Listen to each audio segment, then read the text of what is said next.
is Angela, and this is the HOMESTEADucation Podcast, where we talk all things homesteading, and we want to share our passion and experience for this lifestyle with you.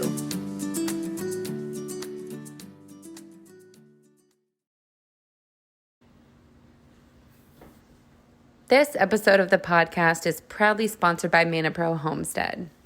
Animals are an important part of our lives. That's why we help them grow and thrive, treating them as well as they treat us to make their lives as best as they can be. ManaPro, nurturing life. Visit manapro.com and follow us at ManaPro Homestead. Hello, everybody, and welcome to the very first episode of HOMESTEADucation. We are so happy that you are here with us. And hope you're ready to learn, because we're going to dive right in today to kind of just the definition of homesteading and what it means to us, but dig a little bit deeper. I think that both of us have similar, yet a little bit different, maybe a little bit tweaked versions or visions of what homesteading means to us. So what does homesteading mean to you? That is a really good question. I think that a lot of people sort of have this vision of pioneers in a farm field, right? Yes. Wearing the long prairie-style dresses, or they picture maybe something similar to the Amish culture. In truth, I think my definition is a more modern day approach that just revolves around a lifestyle of self-sufficiency. I don't think you have to go off the grid and all of a sudden start sourcing your own water and electricity. I don't think you have to raise and process all of your own animals. I mean, I guess to that point, I'm a pretty good example of a unique version of homesteading because I'm plant-based, so I don't butcher any animals. I think homesteading really just is looking at a way that you want to be more self-reliant in your day-to-day life, whether that be with animal husbandry, growing your own food, or making something with your hands and just removing a little bit of reliance on the bigger system. Yes. If that makes sense. It's perfect. And what I was going to call you is more of like an eclectic homesteader, but it's a perfect example that we're not all out there in a field with a dress on. And I think exactly for us, it's exactly, what you said.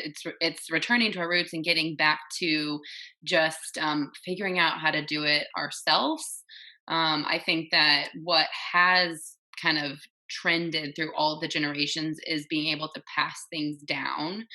But it is kind of just removing a link. So whether you're removing a little bit of having to go to the grocery store or, the supply chain, I think it's that too. And that looks different for everybody. Like you said, you can grow food. You don't have to raise your own meat. You could do both. You could do, vice versa.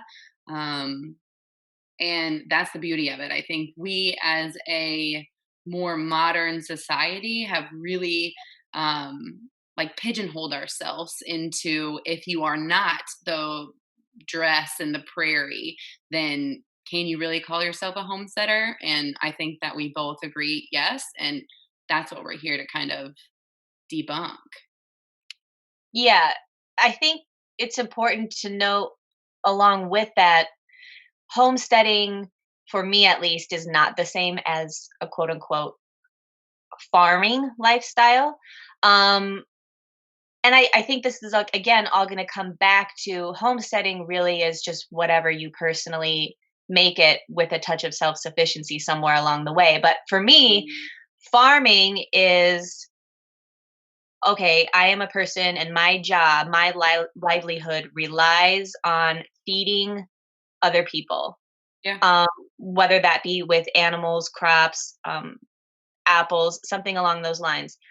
For me, it's not about profiting from the crops that I grow. It's about self-sufficiency. Yes, and so for me, that's the difference. You and your family, and farming and homesteading, the verbiage is used interchangeably a lot. And also, if you actually boil it down, they do have some different meanings. I use it interchangeably all the time, but the way you just described it is, I mean, it's pretty spot on. It's pretty perfect. There's no right or wrong answer, but that is true. If you're a farmer, that is kind of your job. Homesteading can be a job, though, right? I mean, Yeah. so I think that the overall overhead message here is it looks different for everybody, and there's not a box that you put yourself in to be like, okay, I mean, we're not like we're not on Indeed and signing up and signing up for a job as a homesteader. It's going to be what you make it. Right. Yeah. There's this sort of calling I think people are feeling as time wears on and we get into sort of this whole environmental anxiety that people are having about the way things look in terms of global warming and resources. And then I think too, you kind of take the other piece of food recalls that continue to happen over and over, whether that be meat or vegetables, spinach or something. And there are a lot of people that are feeling a little bit helpless. They want to contribute to a better environment. They want to step away from reliance on the grocery store. And then I think they recognize this need or this calling, but they don't know what to do next. And I think that's where homesteading sort of comes in. It doesn't have to be all or nothing lifestyle. Mandy and I both still get pizza. We both still go to the grocery store when we need something that we don't have or grow ourselves. It's just really sort of giving you a little bit of control in your lifestyle, in the way that you choose to live. And it it does empower you. There is a feeling of accomplishment and, for me at least, pride, because I am able to provide a certain amount of goods for myself without having to rely on anyone else. So I think you're gonna hear us say this over and over and over today, because it is the one underlying theme that I think connects all of the different types of homesteading, and that is self-reliance and self-sufficiency. So it doesn't have to be this extreme, right? We talked about that before. You're not like putting wind turbines up and going off the grid. Sure, that can be a form of it, but really just is empowering yourself to give yourself some self-sufficiency. That is the underlying theme. Right. Yeah. Yes, absolutely. Absolutely. I mean, I think that, and we could talk about this all day. The idea behind being a homesteader doesn't have to be, like you said, an all or nothing lifestyle. And it doesn't have to be as extreme as a lot of folks think it is. Like, Right. I'm, foraging for my food. Sure. And honestly, if I wasn't a homesteader, quote unquote, or part of a homesteading community, maybe I would have never learned how to forage or something like that. So it's something that you dive into as you learn more about being more self-sufficient, but it's not an all or nothing. So I think that there are many different types of homesteading, many different ways for everybody to call themselves a homesteader. Agreed. And for somebody that's looking to get into this lifestyle, you might find one facet of homesteading feasible or accessible, and it might become addictive in a sense, like it does for a lot of us. And all of a sudden, before you know it, you are growing crops and raising animals and keeping bees and preserving your own food. Um, but let's try to just look at a few different facets of homesteading, like Mandy was getting at. And if you're interested in this life, just start with one or just explore your options. It doesn't have to be jump in all the way with both feet. You can dabble, you can sample, you can experiment with what works best for you and your landscape and your living situation. Yeah. So I think that's the idea of starting small, um, figuring out what works best for you. What are your goals? Write them down. When I bought this um, farm, quote unquote, homestead, we did nothing that we did right now. I mean, I knew I wanted to grow food. I had a tiny garden in the city, and so yes, then I had a bigger garden, and I had goats, but it wasn't like this. It's morphed into over the years a business, and I've learned so much. Um, so it's not a situation where you one day are, I want to be a homesteader. You have to find 20 something acres and completely shift your entire life. It can be very gradual, and I think it should be very gradual so that you can figure out what, truthfully, what are your passions? What do you want to do?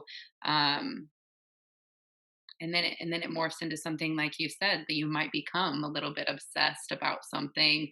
You might become a very good at foraging, or an incredible beekeeper, or something like that. I think that the homesteading community, the idea about behind homesteading and being more self-reliant and self-taught, is, like you said, so empowering, because you can go from zero to learning something new and becoming very good at it, and you taught yourself how to do that. Mhm. Yeah. Totally. I think sort of the gateway into homesteading for many people is gardening. And it doesn't have to be a plot. I mean, there are so many ways to grow food on a windowsill, on an apartment, like a high-rise building balcony. Um, Maybe you do live in a neighborhood, but you've got some home association restrictions that don't allow you to have a little plot of land. There's community gardens where you can rent a plot. There's so many ways to still live in an urban environment, but get that feel for homesteading through gardening. So the gateway is definitely, or it was for me. I don't know about you, Mandy, but for me, like I started with edible landscaping. I had 3/4 of an acre. I'd always been into like landscaping and growing flowers and that sort of thing. But when I started growing lettuce and herbs and tomatoes, first of all, they taste so much better. But second of all, how cool is it to be like, I crave this as a snack or for dinner, and to walk outside into my yard, go get that food and bring it in and prepare it? That was amazing. And so for me, it started with just a few crops, just a few plants. I did a summer garden. I wasn't looking into companion planting and pest control. It was just putting a seedling that I bought at the store in the ground or in a pot. And that's how I started. It was baby steps. It was tasting that fresh produce and feeling the accomplishment that went with that, and building and saying, okay, that was really great. Hey, what does it take to grow corn? What does it take to grow a pumpkin? And adding over time. Um, Gardening is absolutely a form of homesteading. Wouldn't you agree? Oh, yeah, hands down. And I think that if you only garden and have zero animals, um, that you most certainly could dub yourself a homesteader. That's how I started, and then started with a few chickens, and it's evolved. It's gotten big, and then it's gotten smaller. Honestly, as you kind of get you refine what works best for you and your family, or what we did for us. Um, and yeah, I mean, gosh, it tastes better, the gardening aspect, and you don't need a lot. You just Yeah. need your seeds, quality seed, some pots, or a raised bed, or a tiny little area in the side of your yard, in the front of your yard, wherever it is. And you start there, and you start with some very basic resources, whether that be um, social media these days, Instagram, YouTube, those types of places, or books. I know I started with a lot of books back in the day, and you kind of just read from what is best in your area, and those types of resources. And it you just have to begin. I think it's so cool though, because I remember when I started gardening, there were some people that took a different route to fresh produce, and they went straight to preserving. So a friend had made a ton of jam that was her thing. She wanted to go to orchards and farm stands, get peaches, apples, strawberries, what have you. And her thing was, I'm just going to put up a whole bunch of preserved fruit. And that's going to be my first step into homesteading. And she started gardening after that. So that was really cool because she was able to sort of help me with my garden preservation efforts when I was ready. And then I was there to teach her and give her some insight on what I'd learned about growing fresh produce. So I think everybody's gateway is different. Mandi mentioned animals, absolutely. Same thing. I started with the garden. And then Sean, my husband, was like, hey, what if we did fresh eggs? And I was like, chickens freak me out. And he goes, well, what if we did ducks instead? And so sure enough, we got 3 ducks, and it was like, hey, I'm on a roll now. I've got fresh produce coming in. I've got eggs. What else can I do for myself? And then you look at making goods like soap, sourdough bread, tapping trees, bath and body products like Mandi makes lotion. It's addictive. It's so empowering. It's addictive. It is. That's the thing. You kind of hit the nail on the head. It's like, what else can I do now? And it doesn't. Yeah, I don't know. That's a perfect way to describe it, because you go out, you learn how to garden, you learn how to raise an animal, or preserve things, and then it's like, gosh, I taught myself that, or I'm good at this now, and what else can I do to essentially better my life, in a way. And it's a great example. Your friend, for maybe you don't have the land to have an orchard, but source it from a local farmer or a market or something, and then you're still actually feeding your family through the winter, or making goods for gifts and things like Mhm. that. And that's another example of, it can look all different because it's different for all of us. And I think there's something to be said for culture too. If you come from or you were raised in a big hunting family, you may Hmm. have no interest whatsoever in putting a seed in the ground, but maybe you're amazing at going out and hunting and providing meat for your family, preserving it, tanning hides, foraging. You touched on that earlier. You know the landscape. You're into medicinals. Again, it all just comes down to some sort of form of surviving and self-sufficiency and providing for yourself, um, in any So, different capacity. yeah. So, I mean, we've kind of touched on it, but different types of homesteading are all of what we've gone over, right? You could grow food, you can raise animals, you can do both of those, you can do none of those, you can just do food preservation, Uh-huh. um, and gosh, you could live. I mean, we're about 15 minutes from a Target, or you can live an hour and a half away from a Target. Yeah. It looks so different for everybody, and there's not run one right or wrong way to do it. I think it all just boils back down to identifying what are your goals. And I'll say it again: write them down, um, because diving into the ever so popular these days homesteading life, homesteading community, can be extremely overwhelming. And we see folks doing it all, but there are so many other things that you have to kind of take into consideration. Where do you live? What are your resources? Gosh, dare we even talk about the financial aspect of it? Things like that. So those are all very important things too. I don't know if we want to touch on that just very briefly. Um, Yeah, let's look at some of the logistics because I think maybe some folks listening to this podcast, they are interested and already may have identified a facet of homesteading that really speaks to them or calls to them, but they're not sure what the next step is. So, for example, they say, I want to have a garden. What do I do now? Okay, well, It's actually a little bit more, unless you're doing pots on a balcony, like we mentioned before. If you're going to do something in the ground, you are literally changing the footprint of your landscape, which is a city issue. So homesteaders, seasoned homesteaders know that for every decision you make with your land, you have to be aware of what restrictions are with regard to ordinances and municipality and state laws. Before you do anything, it is so worth your time to just contact your local zoning office.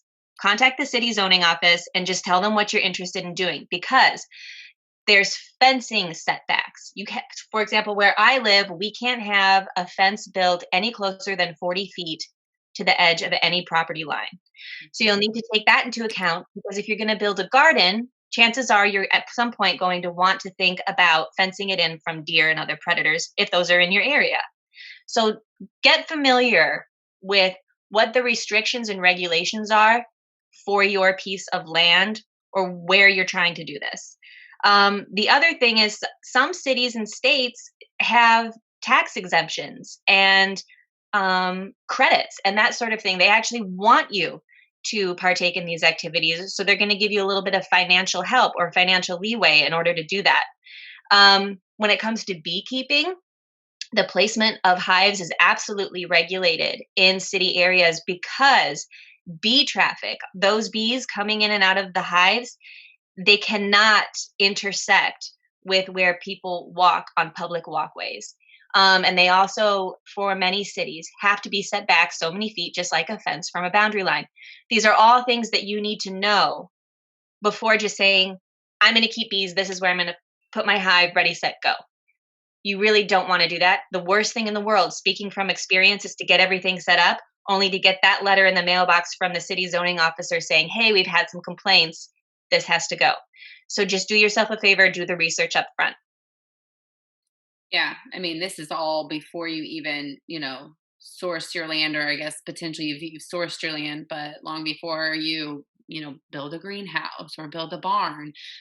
Those all also, I mean, we don't live in city limits. We live in the country, rurally, but there are still those ordinances. When we built our barn, it has to be, I can't remember, 100 feet away from your property line. So you cannot build it, all those things definitely are taken into consideration, and certainly should be taken into consideration if you are just starting out sourcing land. You can kind of look at a blueprint and see where's my property line, where's the home, where would it make sense to eventually raise a barn there or something like that, in relation to proximity to your home. But you have to take into consideration your neighbors, quote unquote, even if you can't see your neighbors, right? Even if they're 100 acres away and you never see them, there are still guidelines there. And this is the stuff that people don't actually talk about, but this is the stuff that keeps you up at night when you're starting out or trying to figure out what to do. Yes.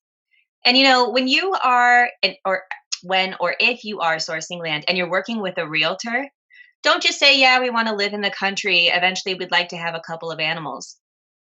Have them find properties for you that are conducive to that. Clue them in on your goals. Let them help you find places where that type of activity, farming activity, is permissible. It doesn't do you any good to fall in love with a property that's not going to allow you to do that. If you are too close to other homes, if the city regulations don't allow it. So have somebody help you if you're working with a realtor.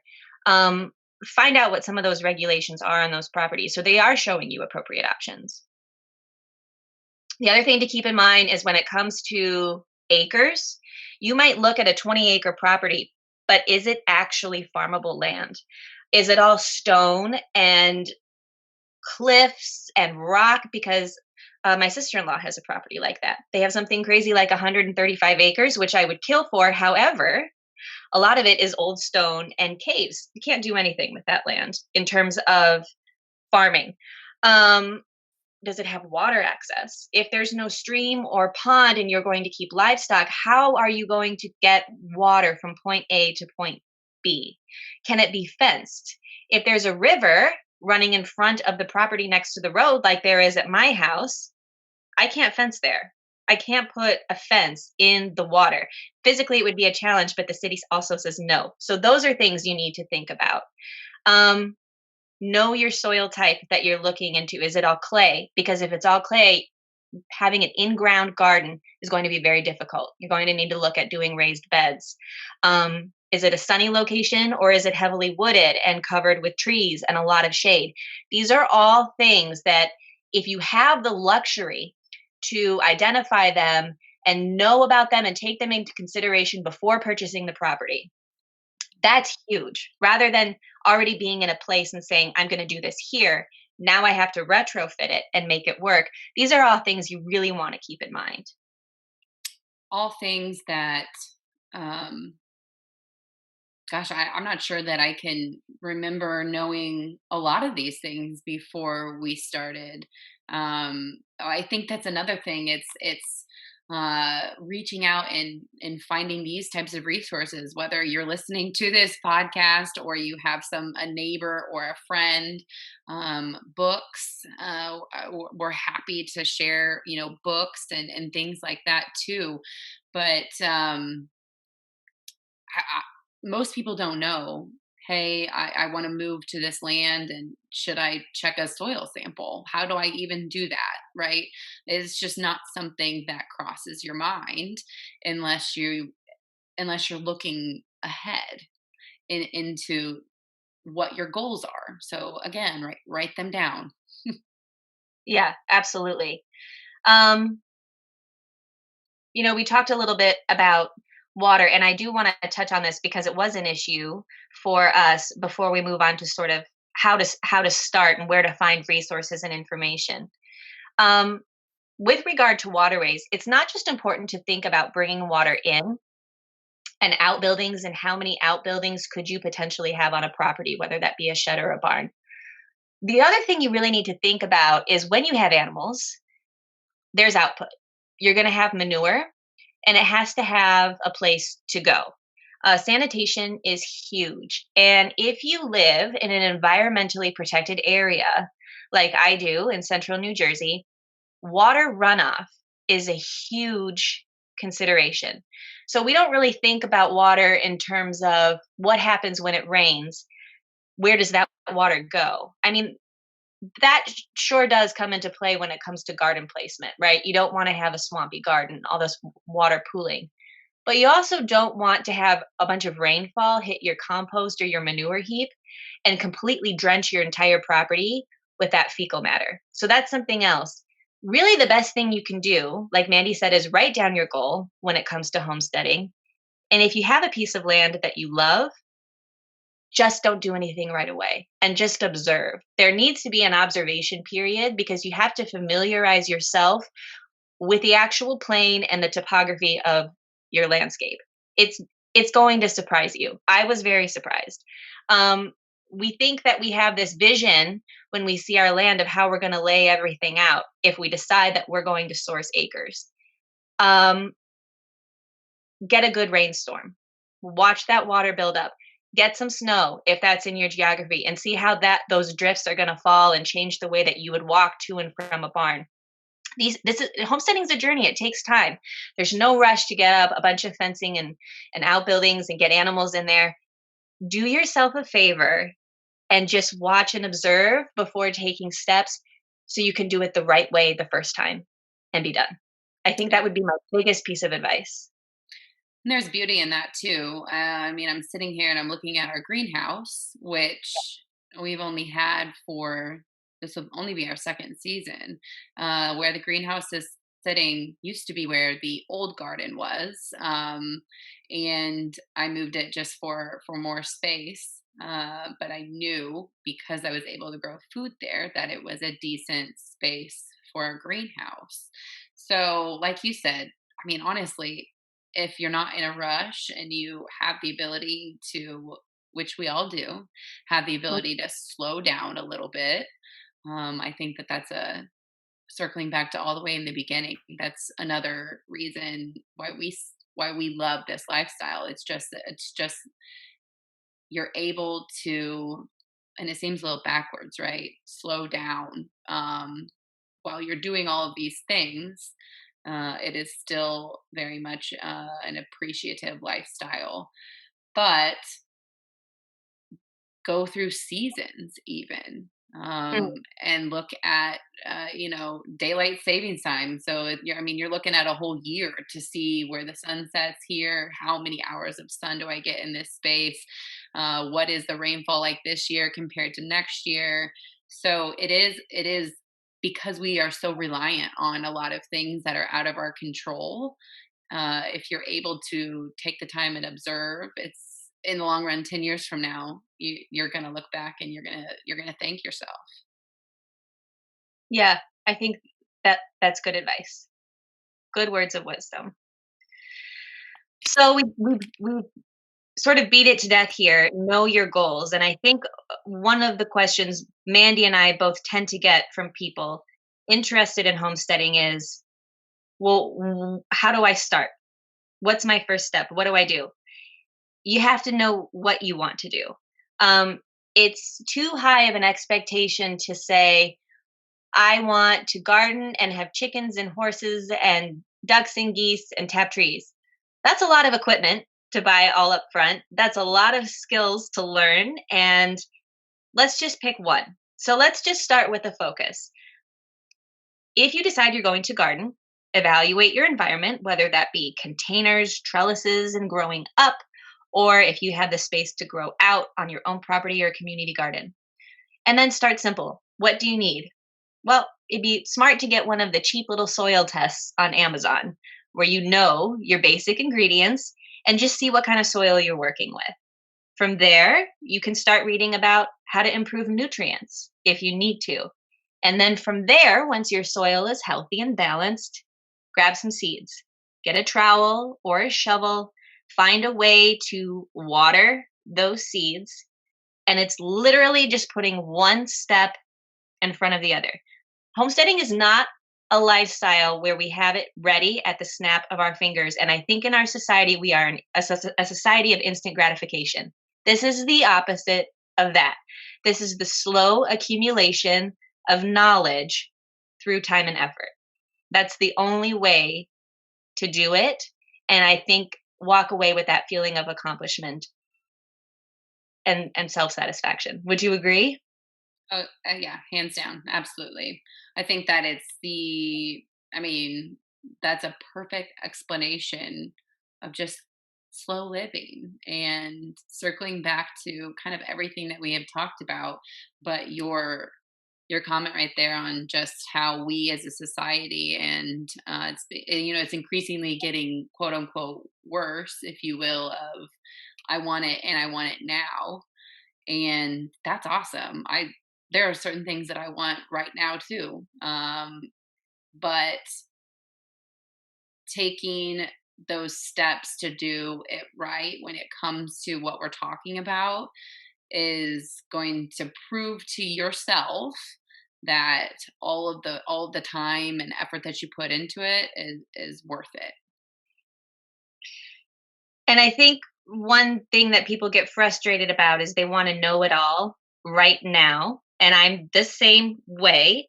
One shortcut to knowing it all quickly is to find somebody who already does, a mentor. So if you're into horses and you can volunteer at a barn to gain experience and pick the brain of the barn owner or somebody who has worked there for a long time, a friend.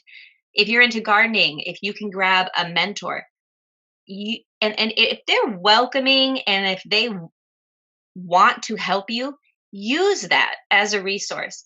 I heavily rely on books and on YouTube, friends in the Instagram homesteading community, but there really is something to be said for in-person help to your specific climate and situation locally, right? Because that's really what we're trying to do is build a local self-reliant system. So if you can find a mentor, that is huge. It's going to help with so many things from garden pests to bees, weather. But let's see, what else could we tell people? Where else could they go to get information? Well, I think it's I don't know. We can edit that, but um like you said, finding a mentor. Your county extension is actually probably a really great resource, and what I mean by that is your it's through your state.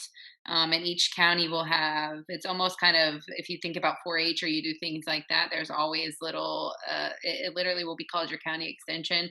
There are masters or folks that work there that can help you with your weather changes and everything, your soil. They can give you resources where to send things. They are going to be an incredible resource for you.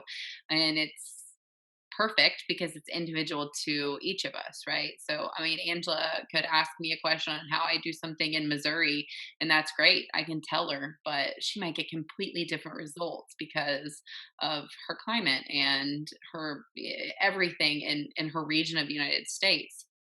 So finding somebody local, I think, is key. There are definitely books that are very, very helpful. Like you mentioned, also the Instagram homesteading community is, I think, just growing and an incredible resource of great folks who actually truthfully want to help and share the same mindset as you.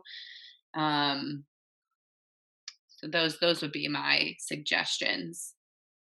And I think 2 classes.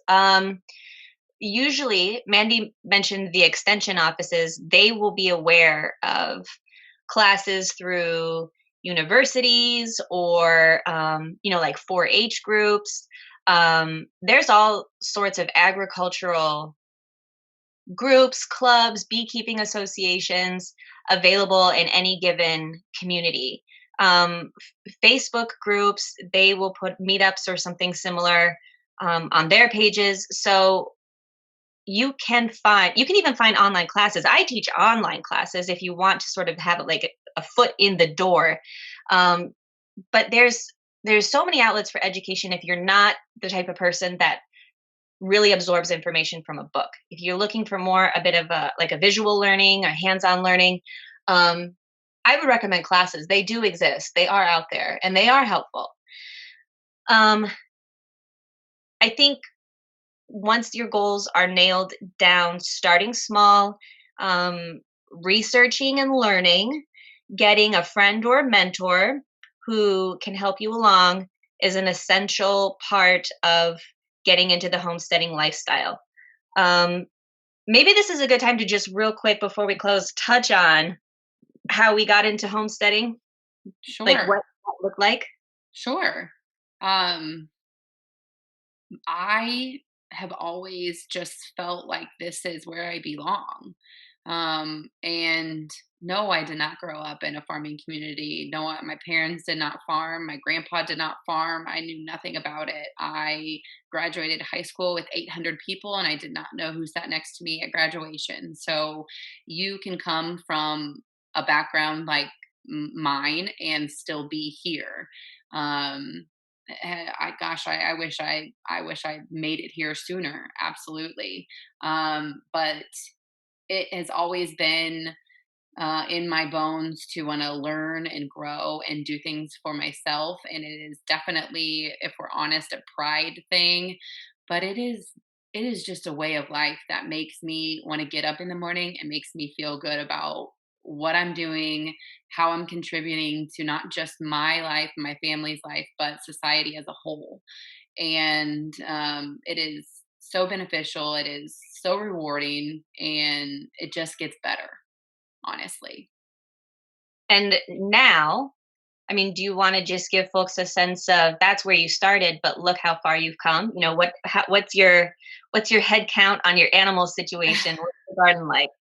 Yeah. So came from nothing, no background. It's been about 6 years since we've been at this property, and we grow enough food to give away, plus some preserve, and have enough to experiment and do all of that. The garden has expanded yearly. We now have a decent sized herd of dairy goats.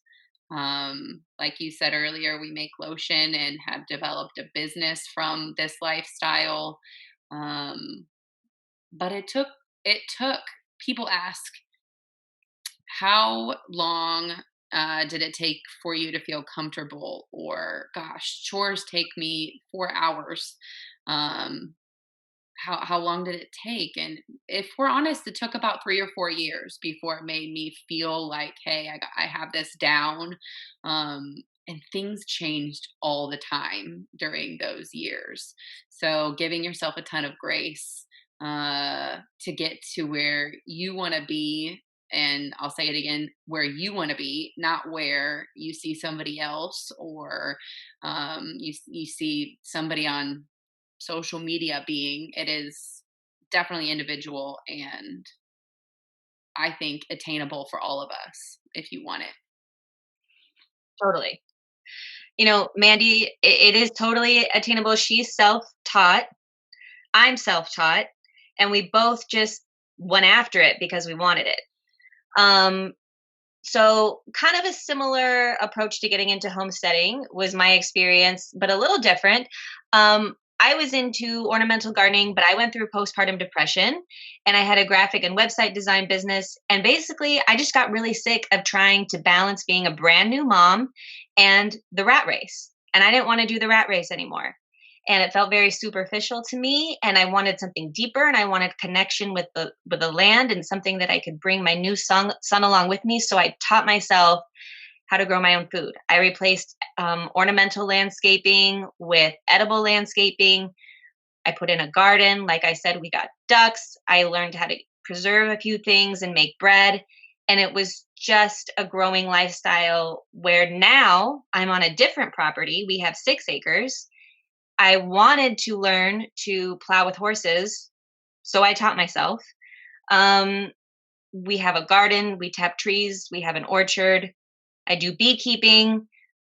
We grow as much of our own produce as we can. I donate to the local food pantry, and it makes me so happy and gives me purpose to do those things.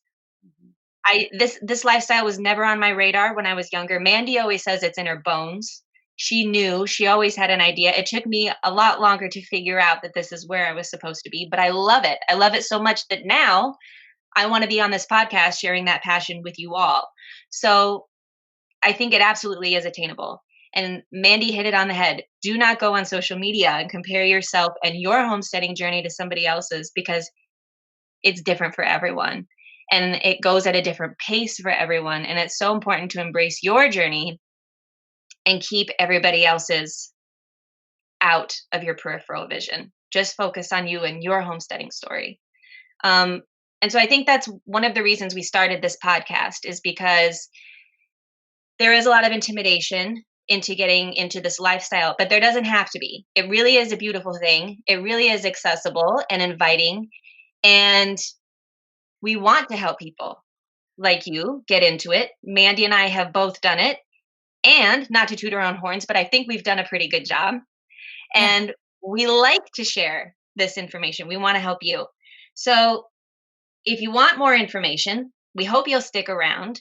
We are going to get into the nitty-gritty details of all facets of homesteading, whether it be gardening, preserving, animals, all the good stuff. And we hope that you will follow along on this podcast journey of ours. You can find both of us on Instagram as well. I'm Angela. I'm at Axe and Root Homestead. And Mandi is at Wild Oak Farms. And we very much appreciate this. Like Angela said, we hope that this is going to be an incredible, inviting, fun resource for you, a real resource of everything that we have learned. And we cannot wait to share it with you all. Thank you so much.